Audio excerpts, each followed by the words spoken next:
আসসালামু আলাইকুম আরহামতুল্লাহ। কেমন আছেন আপনারা সকলে? আজকে এসেছি সোনাখালীতে। সোনাখালী লঞ্চ টার্মিনাল থেকে আপনাদের সকলকে অফুরন্ত ভালোবাসা আমন্ত্রণ জানাচ্ছি এই ভিডিওটি দেখার জন্য।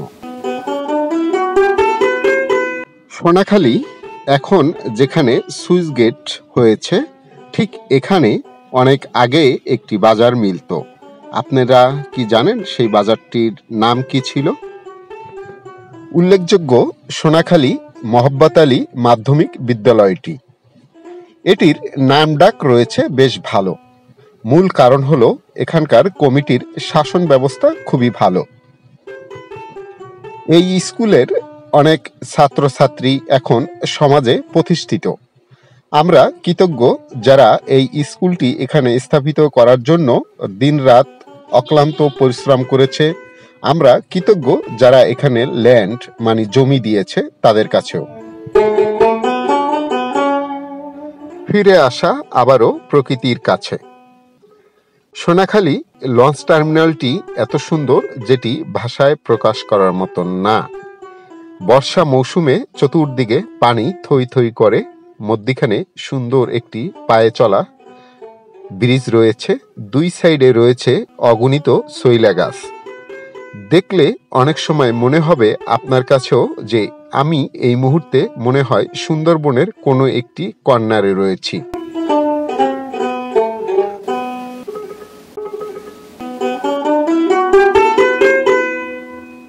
এই অঞ্চলে যদি কারো বাড়িতে মেহমান আসে তাহলে তাদেরকে পরন্ত বিকেলে ঘুরতে নিয়ে আসা হয় বাজারে কিংবা এই লঞ্চ টার্মিনালের দিকে। এখানে আসলে প্রত্যেকটা মানুষের মন অন্যরকমের একটি রং পেয়ে যায়।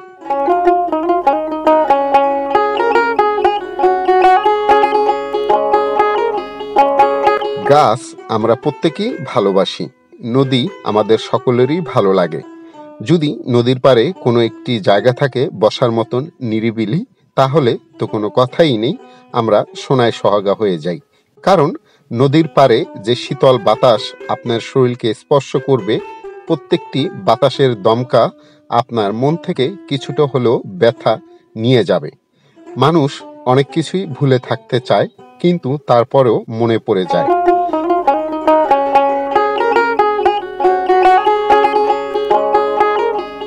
সোনাখালী লঞ্চ টার্মিনালের কয়েক কোটি ছবি তোলা হয়েছে বলে আমার ধারণা।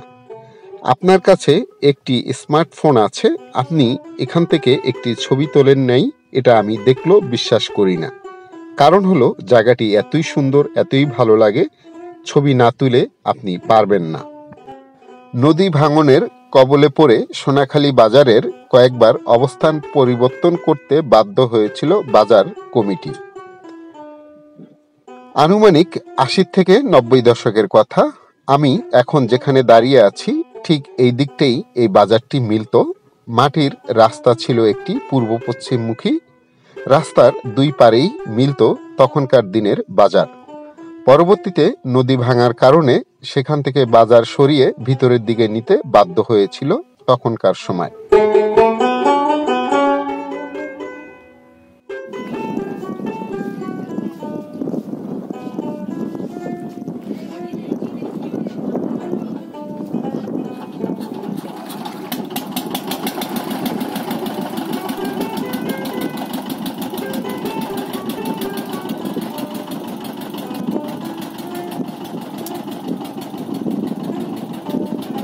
কালের বিবর্তনে অনেক কিছুই পরিবর্তন হয়েছে। আমরা এখন যে নৌযানটি দেখছি এটি আঞ্চলিক ভাষায় বলা হয় ট্রলার। এটি পারাপারের কাজে ব্যবহৃত হয়। আজ থেকে বেশ কিছু বছর আগে এখানে এরকমের ইঞ্জিন চালিত কোনো যানবাহন ছিল না। তখন ছিল ছোট ছোট নৌকা। সেই নৌকায় করে এই নদীর এপার থেকে ওপারে যেতে হতো, সময় লাগতো কয়েক ঘন্টা। আজ দুনিয়া কত সহজ হয়ে গেছে। ধরুন আমি এই নদী পার হওয়ার জন্য আসছি, এসে দেখি সেই ছোট টাবুরিয়া নৌকা যেটি নদীর ওপারে রয়েছে। ওপার থেকে সে লোক না নিয়ে আসবে না, মানে ওখানে বসে থাকবে কতক্ষণ সেটা আল্লাহ মালুম।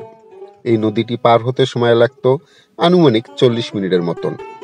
তারপরে সে আসার পরে এখান থেকে আরো লোকজন নিয়ে তার পরবর্তীতে এই নদী পারের উদ্দেশ্যে রওনা হতো। তাতে লাগতো আরো 40 মিনিট, মানে বুঝতেই পারতেছেন কয়েক ঘন্টার বিষয়। এরকম করে কত লোক রাত্রে বা বিকেলে এই নদীঘাটে বসে দিন কাটাইছে আল্লাহ মালুম। যাই হোক, ডাক লঞ্চ আসার সময় হয়ে গেছে, তাই আমরা দাঁড়িয়ে আছি, ডাক লঞ্চ আসবে। কাছাকাছি চলে এসেছে, আমরা দেখব এখন ডাক লঞ্চে কারা ওঠে, কিভাবে নামে ইত্যাদি।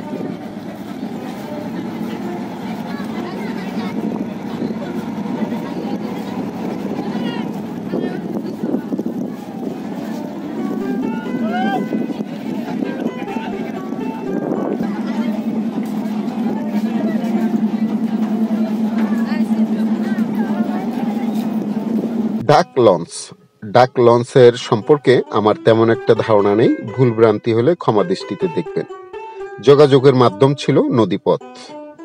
সরকারি দাপ্তরিক যে নথিপত্র আছে থানা থেকে জেলা লেভেলে বা জেলা থেকে থানা লেভেলে, পোস্ট অফিসের কাগজপাতি, এগুলো বহন করত এই ডাক লঞ্চে। তার সাথে চলাচল করত মানুষ। ডাক লঞ্চে এই ডাক বিভাগের জন্য একটি কক্ষ, একটি বক্স, এগুলা সবসময় নির্ধারিত ছিল। তখনকার দিনের লঞ্চগুলো ছিল একটু বড় সাইজের, মানুষও হতো বেশ অনেক। যেহেতু এখন যোগাযোগ ব্যবস্থা অনেক উন্নত, মানুষ আর অপেক্ষা করে না, তাই সে কোনো না কোনো ভাবে বাই রোডে চলে যায়। ধরুন আজকের এই লঞ্চটি এখানে আসার কথা ছিল 3টায়, কিন্তু আসতে আসতে সে বাজাইছে 3:45।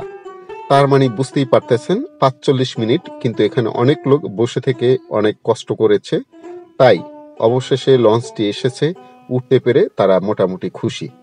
তার গন্তব্যস্থান এই মুহূর্তে বাগেরহাট, সে বাগেরহাটের উদ্দেশ্যে রওনা হয়েছে। এই লঞ্চের এই অবস্থা দেখে আমার নিজেরও ভালো লাগছে না যে এই নদীপথের এই যানবাহনগুলো এত ছোট কেন হয়েছে। যাই হোক, আছে সেটাই হলো বড় কথা। শুভকামনা সকল যাত্রীর জন্য, শুভকামনা কর্তৃপক্ষের জন্য।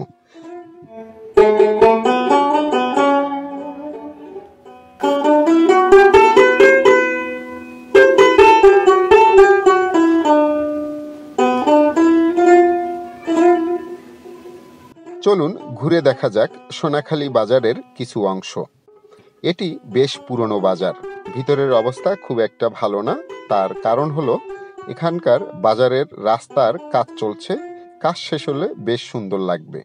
বাজারটি মোটামুটি উন্নতি হয়েছে আগের তুলনায় অনেক। বেশিরভাগ দোকানে ইটের ছোঁয়া লেগেছে। এটি হলো মাছের যে বাজার সেটি। পরিত্যক্ত অবস্থায় পড়ে আছে বাজারের যে পোস্ট অফিস, সোনাখালী যে পোস্ট অফিসটি, সেটি এখন পড়ে আছে জরাজীর্ণ অবস্থায়, হাতের বাম দিকে দেখতেই পাচ্ছেন।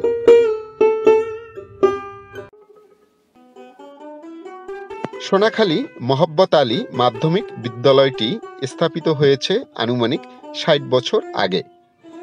এখান থেকেই অনেক ছাত্রছাত্রী লেখাপড়া শেষ করে সুন্দর জীবনযাপন করছে।